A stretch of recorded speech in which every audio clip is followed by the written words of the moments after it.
Un homme d'exception parmi les plus grandes figures de l'histoire. Un homme que la torture n'a pas réussi à détourner de la vérité. Orphelin dès son plus jeune âge, il s'est pourtant élevé jusqu'à devenir l'un des savants les plus illustres de l'islam. Son héritage traverse les siècles et son enseignement est encore suivi aujourd'hui à travers le monde. Pieux, droit, ferme dans la foi et profondément aimé des gens. Découvrons ensemble la vie de l'imam Ahmad ibn Hanbal.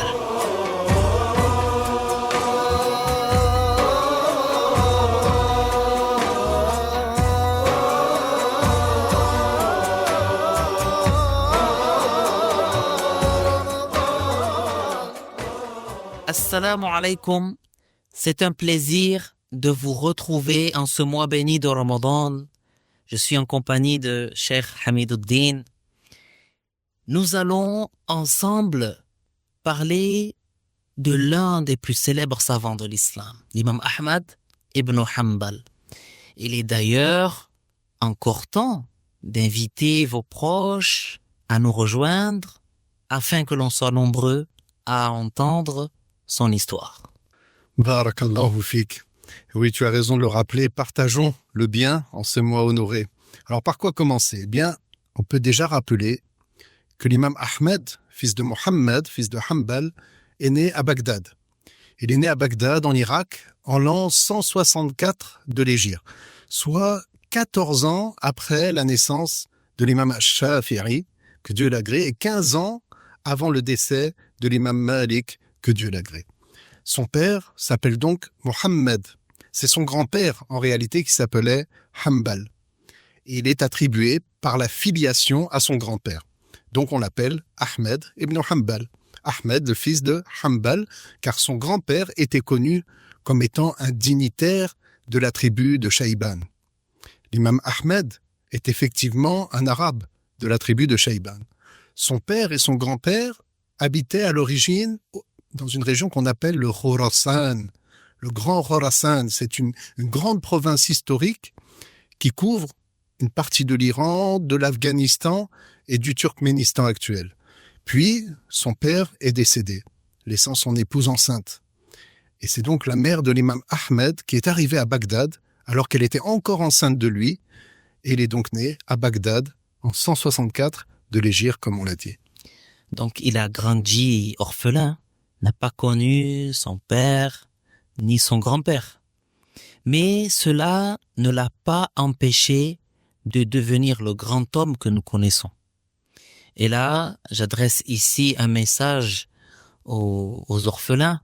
Le fait d'être orphelin ne vous empêchera pas de faire de grandes choses.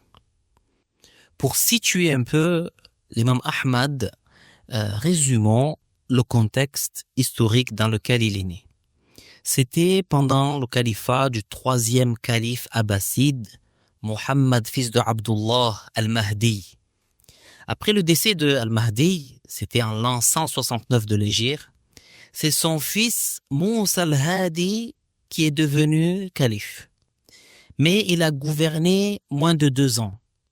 Puis, en 170 de l'Hégire, c'est le frère de Moussa, appelé Haroun et surnommé Al-Rashid, qui accède au califat à l'âge de 21 ans. Et comme vous pouvez le deviner, il s'agit du célébrissime Haroun Al-Rashid. Haroun Al-Rashid avait la croyance d'Ahl Sunnah. Il faisait chaque jour et nuit 100 rak'ah surérogatoires. Il donnait beaucoup d'aumônes de son propre argent. Il aimait la science, il aimait les savants.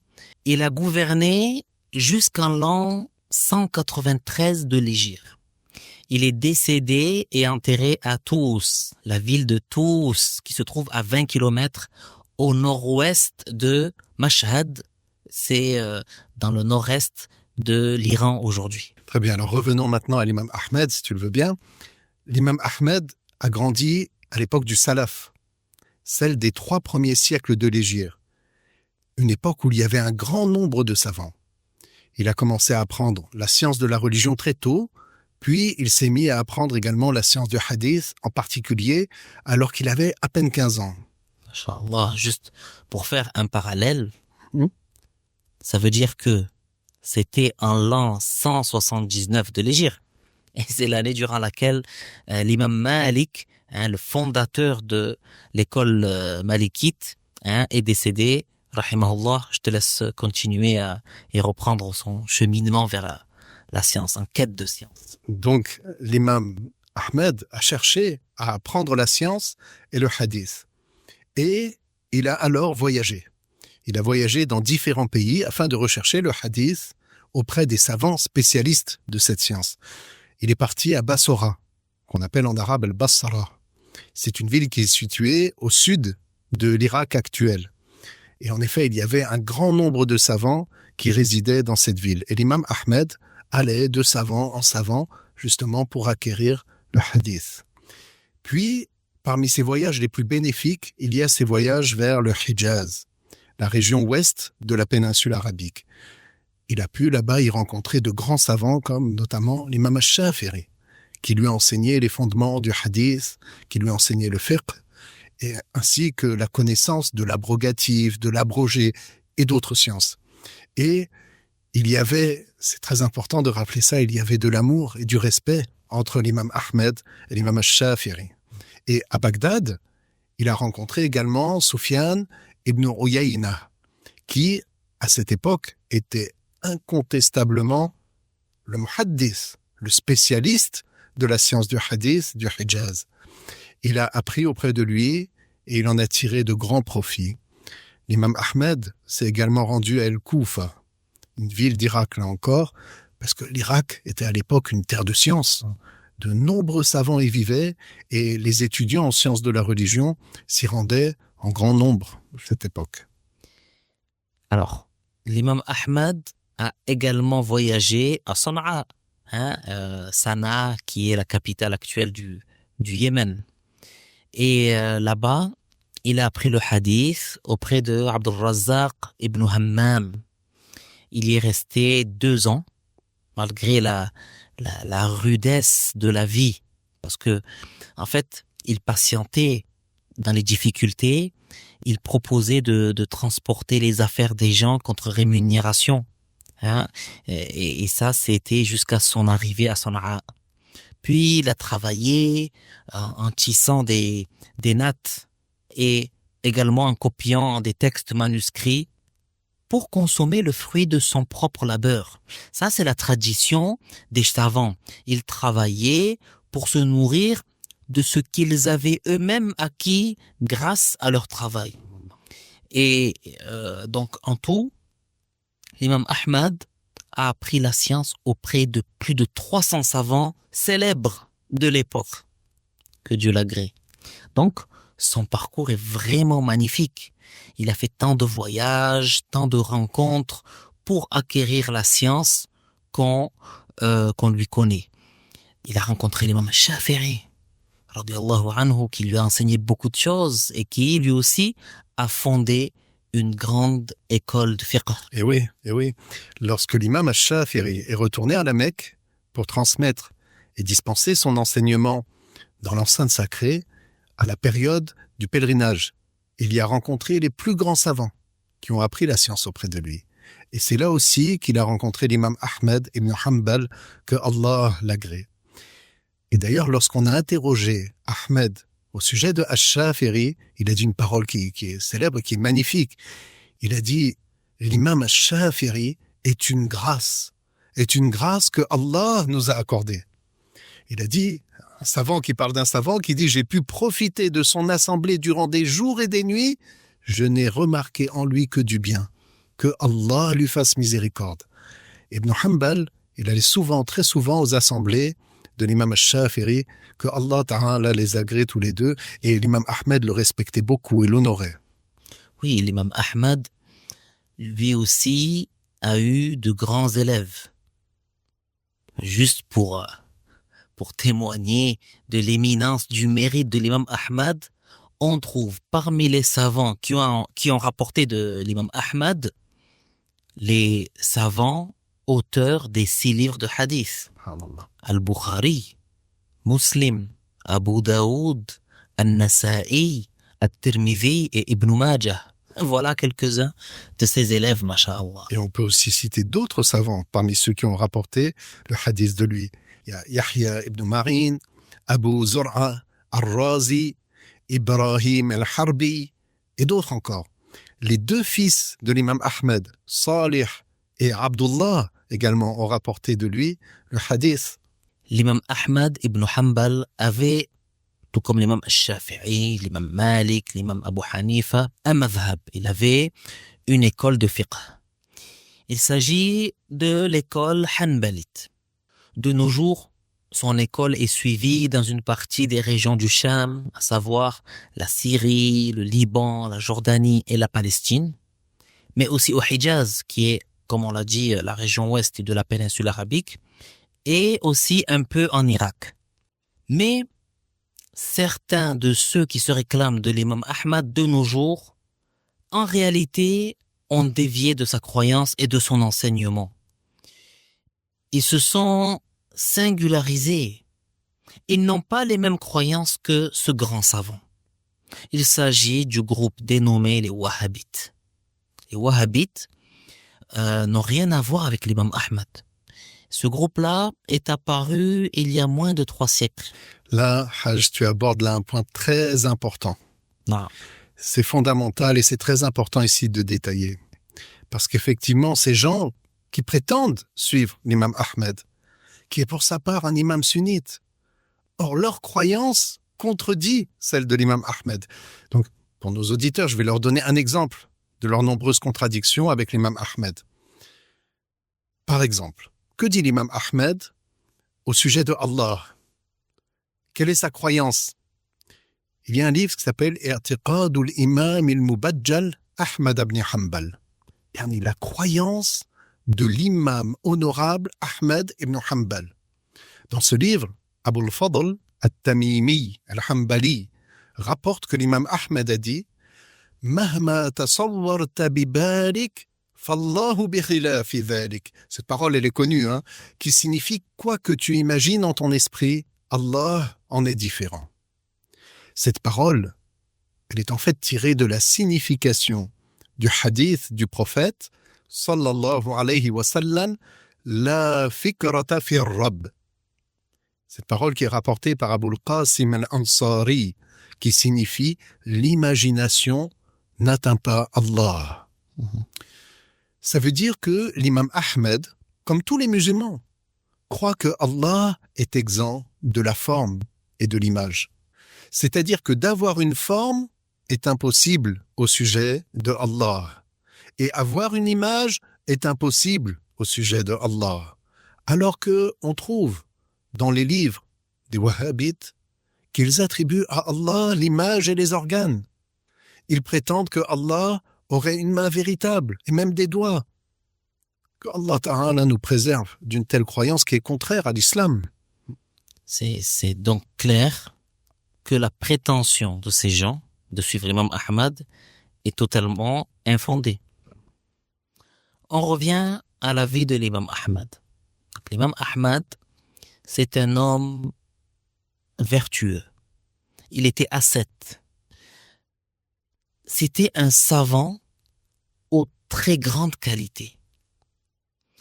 En plus de sa grande science dans la religion, l'imam Ahmad était connu de tous pour son comportement d'excellence. Il agissait avec bonté envers les gens, il était poli, il ne prononçait pas des paroles viles. Il était connu pour son excellent comportement. Que Allah l'agrée, que Allah l'agrée. Les gens parlaient de lui, de son comportement, et il était considéré meilleur que beaucoup d'autres. Il est rapporté qu'il était parmi les gens celui qui était le plus pudique et celui qui avait une grandeur d'âme, celui qui avait le meilleur comportement et la plus grande politesse. Il écoutait ceux qui parlaient et baissait le regard. Il se détournait de ce qui était mauvais et des paroles inutiles. On entendait de lui la citation du hadith, la mention des gens vertueux, des gens ascètes. Il parlait calmement et avec de belles paroles. L'imam Ahmed vivait une vie modeste. Un jour, il s'est fait voler ses vêtements. Alors, un homme s'est rendu chez l'imam Ahmed avec la somme de 100 dirhams. Dans quel but? Afin qu'il puisse se racheter des vêtements. Et oui, l'imam Ahmed vivait modestement. Il ne possédait pas de nombreux habits. Mais Ahmed n'a pas voulu prendre l'argent, ni en tant que cadeau, ni en tant que prêt. Ahmed n'avait pas les moyens de se racheter des vêtements. Pourtant, il a refusé cet argent, que ce soit en cadeau ou en prêt. Et qu'a-t-il fait? L'imam Ahmed lui a demandé: « N'est-ce pas que tu as entendu avec moi des hadiths rapportés par Ibn Uyayna ?» L'homme a répondu « Oui ». Puis Ahmed lui a dit: « Veux-tu que je te les écrive ?» Et l'homme a accepté. Il a donc écrit ce qu'il a entendu de Sufyan ibn Uyayna en contrepartie de quelques dirhams, avec lesquels il a pu s'acheter des vêtements. Et ça, ce n'est qu'un exemple parmi tant d'autres qui montrent à quel point l'imam Ahmed, que Allah l'agrée, délaissait les plaisirs du bas monde. Il suivait le chemin du soufisme. Et ces exemples sont trop nombreux pour être cités ici. Il suivait le chemin du soufisme, et les soufis sont connus pour fournir un grand effort dans l'obéissance à Allah, en accomplissant les devoirs et en multipliant les actes surérogatoires. À ce sujet, Abdullah, donc le fils de l'imam Ahmad ibn Hanbal, racontait que son père faisait chaque jour et nuit 300 rak'ah surérogatoires. Et lorsqu'il était malade, il en accomplissait 150. Et ce, par jour et nuit. L'imam Ahmad était un homme vertueux. Les gens de son époque, ceux qui l'ont côtoyé, ont témoigné de son grand mérite, des choses exceptionnelles qu'ils ont vues de lui. Par exemple, il y a cette histoire qui est rapportée par les savants tels qu'At-Tabarani et Al-Bayhaqi, à propos d'une femme qui était atteinte de paralysie des jambes depuis 20 ans et qui avait dit un jour à son fils d'aller voir l'imam Ahmad pour qu'il lui fasse des invocations. À son arrivée donc chez l'imam Ahmad, le fils a frappé à la porte et lui a expliqué le but de sa visite. Qu'est-ce qu'il a dit l'imam Ahmad? Il lui a dit: j'ai davantage besoin de ces invocations qu'elle n'a besoin des miennes. Entre parenthèses, là, on voit bien, encore une fois, la modestie de l'imam Ahmad. Puis, il lui a fait une invocation. À son retour, le fils a vu sa mère marcher sur ses jambes. Elle lui a dit: Allah m'a accordé la guérison. Allah. Elle s'est mise à marcher de nouveau après 20 ans. Et la cause est l'invocation de ce saint homme. L'imam Ahmed est aussi connu pour avoir défendu la croyance musulmane. Il faut savoir qu'à son époque, il y avait un groupe égaré qui s'appelait les Mu'tazila, ou Tazilites. Bon, je parle au passé, mais malheureusement, il existe encore de nos jours des gens qui suivent les Mu'tazilites. Parmi leur égarement, ils niaient l'attribut de la parole. Donc j'en profite, je rappelle ici qu'il est un devoir de croire que Allah a l'attribut de la parole. L'attribut de la parole qui est un attribut éternel, exempt de début, exempt de fin. Sa parole, Ta'ala, n'a aucune ressemblance avec la parole des humains. Elle n'est pas constituée de lettres, ni de sons, elle n'est pas une langue. Or, les Mu'tazilites niaient cet attribut de Allah. Et d'ailleurs, ils prétendaient que le terme Coran n'est utilisé que pour désigner les termes révélés. Et du coup, ils voulaient imposer aux gens de dire une expression, de dire « El Coran est créé ». Or, les savants de la religion et de la langue disaient que le terme « El Coran » peut être utilisé pour désigner l'attribut de la parole de Allah. Et d'ailleurs, certains ont même dit que c'est le sens de l'attribut qui vient en premier à l'esprit quand on utilise le terme « El Coran » sans plus de précision. Et c'est pour cela que les savants musulmans s'exprimaient en disant « El Coran est la parole de Allah et il n'est pas créé ». Ils ont refusé catégoriquement de dire que El Coran est créé, même si la personne vise par cette phrase que les termes révélés sont créés, ce qui est la vérité. Alors pourquoi ils ont refusé? Parce qu'elle pourrait laisser penser que l'attribut de la parole de Allah est créé. Par contre, dans un contexte d'enseignement, dire que le terme Coran a deux emplois, un pour désigner l'attribut de la parole de Allah, qui est exempt de début, qui n'est ni lettre, ni son, ni langue arabe ou autre, et que l'autre emploi est pour désigner les termes révélés au prophète, sallallahu alayhi wa sallam, et que les termes révélés sont des lettres et dans une langue, et tout cela est créé, là il n'y a pas de mal. Al-Ma'moun, qui était le calife à ce moment-là, avait suivi les Mu'tazilites dans l'usage de la phrase « Al-Qur'an est créé ». Et là aussi, j'attire l'attention de nos auditeurs sur le fait qu'il ne les a pas suivis dans tout ce qu'ils disaient à ce sujet. Les Mu'tazilites disaient « Al-Qur'an est créé » et en même temps, ils niaient l'attribut de la parole de Allah. Et il faut rappeler que le fait de nier un des 13 attributs de Allah est une mécréance en fait. Mais Al-Ma'moun ne les a pas suivis dans le fait de nier l'attribut de la parole de Allah. Lui, il visait que les termes révélés en arabe sont créés.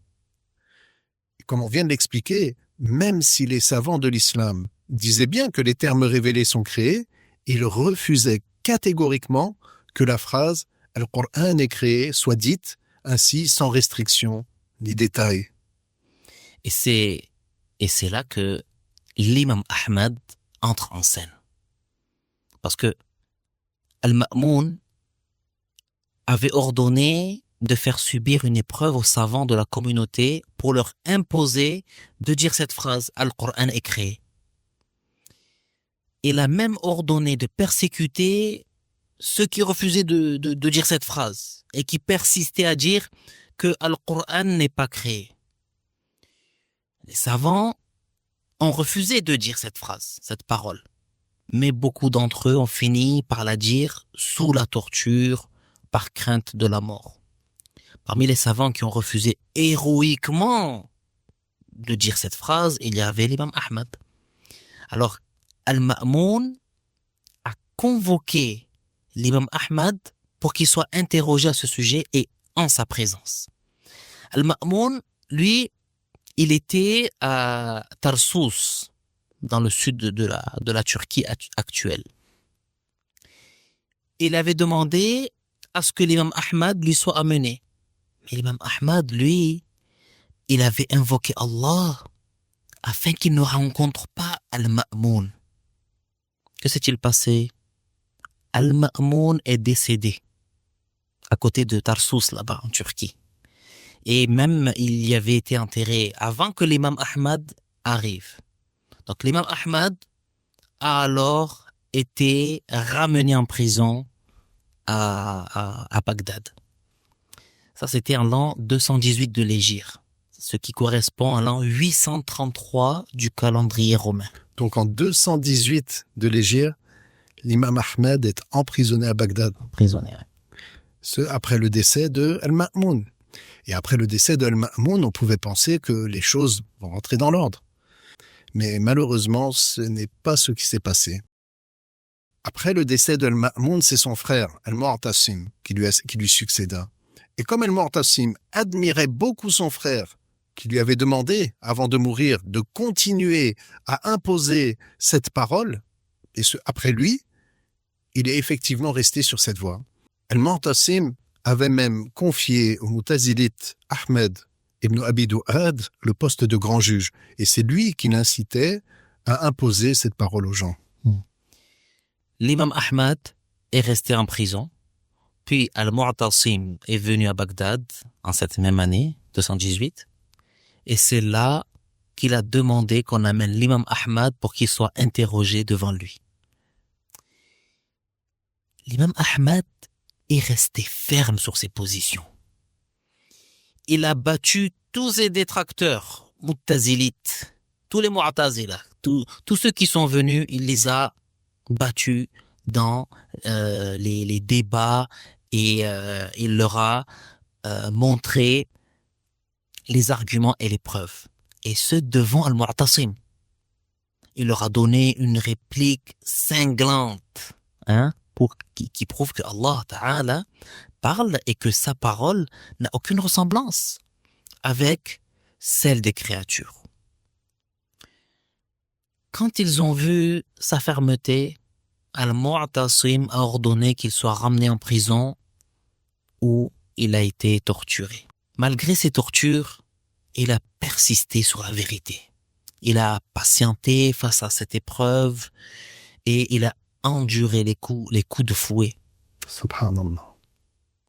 Des coups tellement violents qu'un des bourreaux a dit « Si j'avais donné ces coups de fouet à un éléphant, il serait tombé. » On voit bien là la fermeté des savants de Ahl Sunnah pour défendre la religion. Subhanallah. Il a résisté à la torture et aux coups de fouet.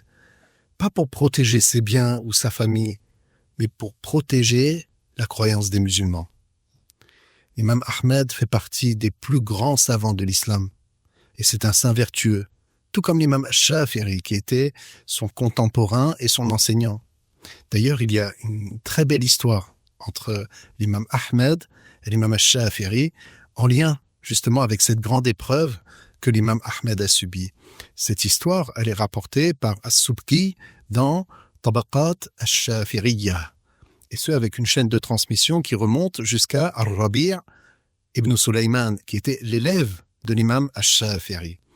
Ar-Rabi' a dit « Al-Shafi'i m'a confié une lettre à remettre à Ahmed. » Il a dit « Je l'ai donc rencontré juste après qu'il a accompli la prière du Subh et je lui ai remis la lettre. Et je lui ai dit « Voici une lettre de ton frère, subhanallah, de ton frère Al-Shafi'i, d'Égypte. » Il m'a demandé « L'as-tu lu ?» Je lui ai répondu « Non. » Il l'a prise. Et quand il en a terminé la lecture, il a pleuré. Je lui ai demandé alors « Qu'est-ce qu'il y a dans cette lettre ?» Il a répondu « Al-Shafi'i m'informe qu'il a vu le prophète sallallahu alayhi wa sallam dans le rêve lui dire de m'écrire pour me passer le salam et me dire tu seras éprouvé pour que tu dises que le Coran est créé. Alors ne leur réponds pas, c'est-à-dire ne le dis pas. Allah t'accordera grâce à cela un honneur jusqu'au jour dernier. » Il a dit, j'ai dit alors à Ahmed ibn Hanbal, quelle est ma récompense pour cette bonne nouvelle? Qu'a-t-il fait? Il a retiré un des deux vêtements qu'il portait, celui qui était en contact avec sa peau, et me l'a remis.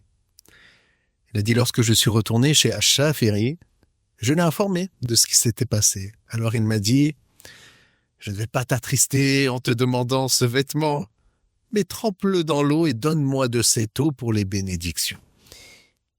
Et là, je pensais conclure, mais comme tu abordes le thème du tabarruk, la recherche des bénédictions, il est bien de souligner que l'imam Ahmad a donné son vêtement, celui qui était en contact avec sa peau à Ar-Rabi', l'homme qui a apporté la lettre, pour le récompenser. Ça, c'est une incitation au tabarruk de la part de l'imam Ahmad. Même si certains détracteurs pourraient dire que là, en fait, c'est simplement un vêtement donné en cadeau. Mais c'est quoi là? Quelle a été la réaction de l'imam Shafi'i?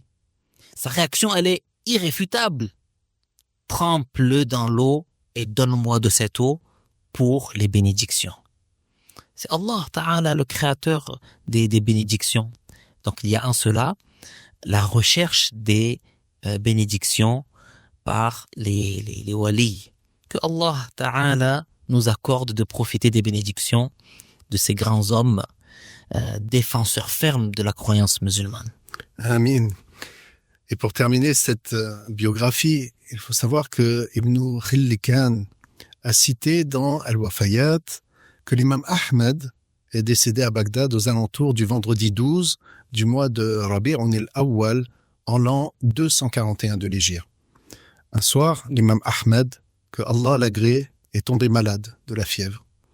Sa maladie a duré 9 jours. Puis il est décédé à l'âge de 77 ans. Il a été enterré au cimetière de Bab Harb à Bagdad. Et environ 800 000 hommes et 60 000 femmes ont assisté à sa prière funéraire, janaza. il a été dit que le jour de sa mort, 20 000 personnes se sont converties à l'islam. Subhanallah. C'était quelqu'un d'aimer. C'était quelqu'un d'aimer, l'imam Ahmed. On pourrait encore parler des heures et des heures de ce grand homme qui est l'imam Ahmed, mais il est temps pour nous de se quitter. On va conclure en remerciant Allah tabaraka wa ta'ala qui a préservé notre religion par la cause d'hommes tels que l'imam Ahmed, que Allah ta'ala l'agrée et le rétribue en bien. Amin. Avant de se quitter, j'en profite pour vous rappeler qu'il est possible de réécouter cette émission, ainsi que les précédentes d'ailleurs, ou même juste certains passages, car il y a parfois des choses qu'il est utile de réécouter plusieurs fois pour bien assimiler et comprendre. تقبل الله طاعاتكم وغفر الله لنا ولكم والسلام عليكم ورحمة الله وبركاته.